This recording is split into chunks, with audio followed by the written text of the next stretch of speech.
Ibihe byiza kuri mwebwe tubana ku biganiro bya Deriri Mento TV.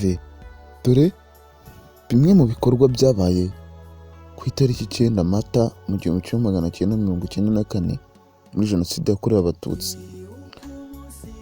Kuri mikoro muri kumwe nanjye Jean de Dieu Dusenga.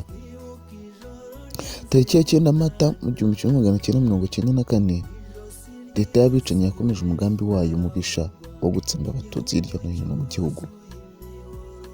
Iyi nyandiko iragaragaza hamwe mu hantu hashoboye kumenyekana hiciwe Abatutsi tariki ya 9 Mata 94. Tariki ya 9 Mata 1994 interahamwe n'abasirikare barindaga Habyarimana bishe Abatutsi bari bahungiye kuri paruwasi gatolika yitiriwe Mutagatifu Vincent wa Paroti i Gikondo bagera kuri 500. Kuri uwo munsi ingabo za Loni ziboneye ubwicanyi bwakorerwaga Abatutsi biganjemo abana muri Kiliziya Gikondo.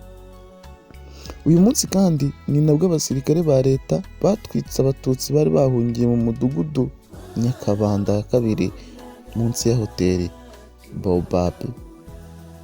Ikinyamakuru cy'Abafaransa Liberation nicyo cya mbere cyise ubwo bwicanyi Jenoside. Mu nyandiko yanditswe n'umunyamakuru Philippe Sepi wari mu Rwanda igihe cya Jenoside, Abatutsi bakomeje kwicwa ahantu hanyuranye mu gihugu, muri Kibungo, Kigali, Ruhengeri na Kibuye.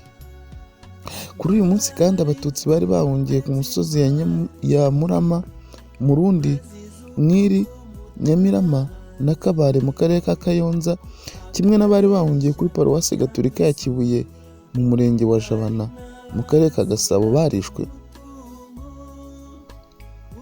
Interahamwe zishe Abatutsi muri segiteri Nyagatare mu karere ka Nyagatare ndetse n'abari bahungiye kuri paruwasi ya Zaza muri Kibungo.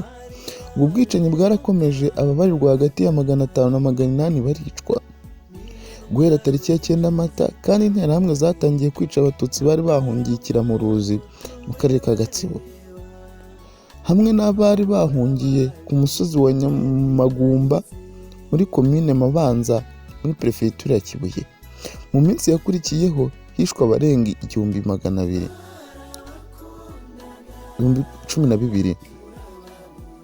Kuri uyu munsi nanone hishwe Abatutsi bari bahungiye Nyabikenke ku biro byahoze ari iby'umurenge wa Karama muri Bumbogo ndetse n'ahandi hantu hatandukanye harimo Icyabingo muri perefegitura ya Ruhengeri, muri santere y'ubucuruzi ya Karama no mu Mataba mu karere ka Gakenke, ku rusengero rw'Abadiventiste rwa Rusiza muri Kibumba, perefegitura ya Gisenyi muri Kiliziya ya Nyundo no mu nkengero zayo, ndetse no muri maternité ya Nyundo muri perefegitura ya Gisenyi ubu ni mu karere ka Rubavu. Ahitwa mu Kivuruga kuri komini Cyabingo hari huzuye abasirikare batangiraga Abatutsi bageragezaga guhunga. Uretse aho kuri bariyeri Abatutsi biciwe Cyabingo na Busengo, interahamwe zabishe zazaga kuri kaburimbo ahitwa kuri Mukinga zifite ibiganza byabo zamaze kwica, zigakomereza irwaza mu yari komine Ruhondo kwica n'abandi. Ubwicanyi bwibasiye Abatutsi bwarakomeje hirya no hino mu gihugu bukorwa kimwe. Ni ukuvuga ko uwitwa Umututsi wese yishwe, abenshi bishwe bahunga. Kuri iyi tariki abenshi biciwe mu nsengero na za Kiliziya kuko abantu bibeshyaga ko bashobora kuharokokera. Ibi ni bimwe mu byo twakuye mu nyandiko ya CNLG. Buri munsi tuzajya tubagezaho uko ubwicanyi bwagiye bukorwa dushingiye ku nyandiko ya CNLG. Ibihe byiza.